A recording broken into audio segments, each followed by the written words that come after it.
Assalamualaikum warahmatullahi wabarakatuh. Alhamdulillahirabbil alamin. Assalatu wassalamu ala asrofil anbiya'i wal mursalin wa ala alihi wa sahbihi ajma'in. Asyhadu an la ilaha illallah wahdahu la syarikalah wa asyhadu anna Muhammadan abduhu wa rasuluh. Saudara-saudaraku yang dimuliakan oleh Allah, pertama-tama mari kita panjatkan puji syukur kehadirat Rabbi atas nikmat dan karunia-Nya sehingga pada kesempatan ini kita masih diberikan kesehatan, kesempatan hingga dapat melaksanakan ibadah saum Ramadan.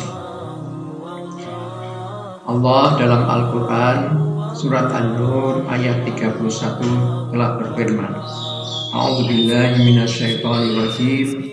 Bismillahirrahmanirrahim.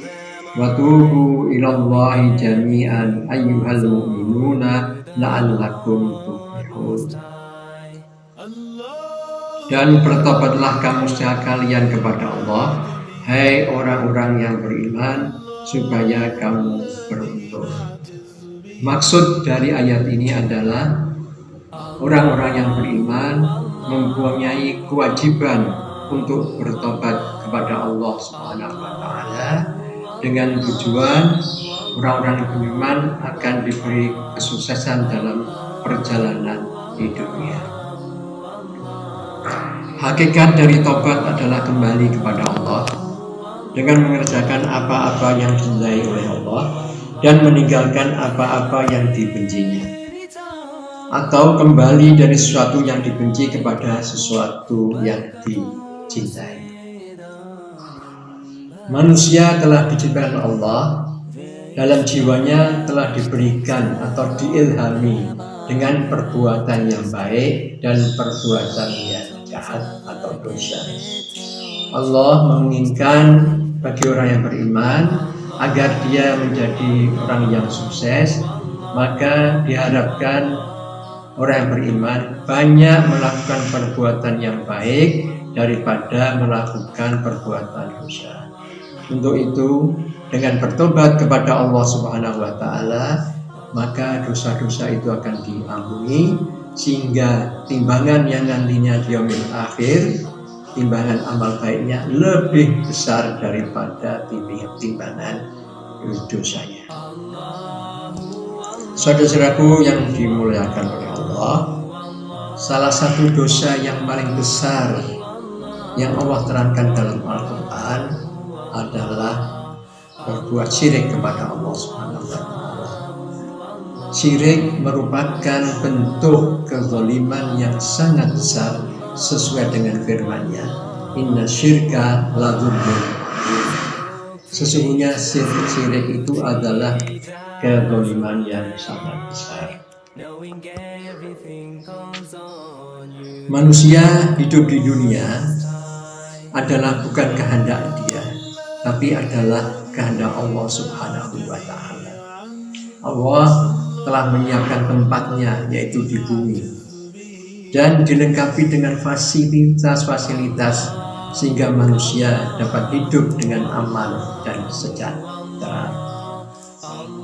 Sebagai konsekuensinya, maka manusia harus mengabdi kepada Allah, harus taat kepada hukum-hukum Allah. Ketika manusia itu tidak taat kepada hukum-hukum Allah, maka disebut orang-orang yang zalim.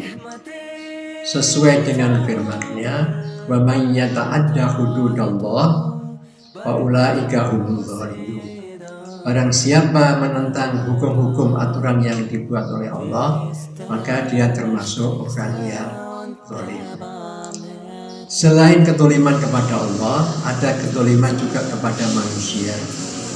Salah satu contoh kezaliman kepada manusia adalah ketika manusia mengambil haknya pada saudaranya sendiri.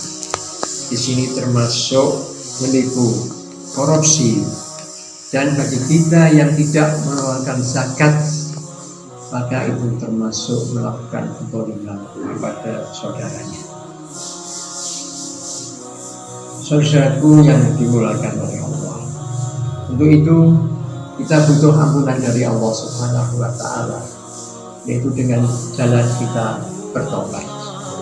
Dan Allah telah memberikan cara-cara kita untuk bertobat kepada Allah, yaitu dalam surat Ali Imran ayat 135. Bismillahirrahmanirrahim. Innal ladzina fa'alu fahisatan aw dzalamu anfusahum dzakarullah. Untuk bertobat, maka kita harus mengingat kepada Allah. Kita menyesali perbuatan yang sudah kita lakukan. Kemudian yang kedua adalah fastaghfiru lidzunubihim. Yang kedua adalah mengucapkan istighfar karena dosa-dosanya pada Allah Subhanahu wa Ta'ala dengan memohon ampun.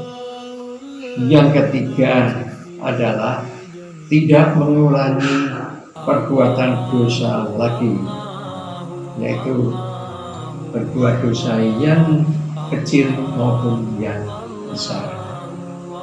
Kemudian yang keempat, kita tutup dengan dosa-dosa itu dengan amalan-amalan yang baik, sesuai dengan firman-Nya, innal hasanati yudhibnas sayyi'at.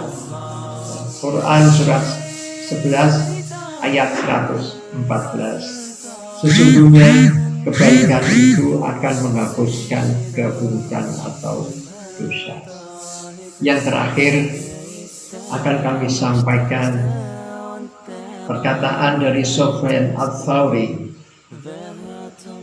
yaitu jika engkau bertemu dengan Allah membawa 70 dosa antara engkau dan Allah, itu lebih ringan daripada engkau bertemu dengannya dengan satu dosa antara engkau dengan hamba-hambanya. Semoga Allah menerima tobat kita dan Allah menjadikan kita menjadi manusia yang kembali dalam keadaan husnul khotimah. Amin ya rabbal alamin. Subhana rabbika rabbil izzati amma yasifun, wassalamu ala mursalin, walhamdulillahi rabbil alamin. Wassalamualaikum warahmatullahi wabarakatuh.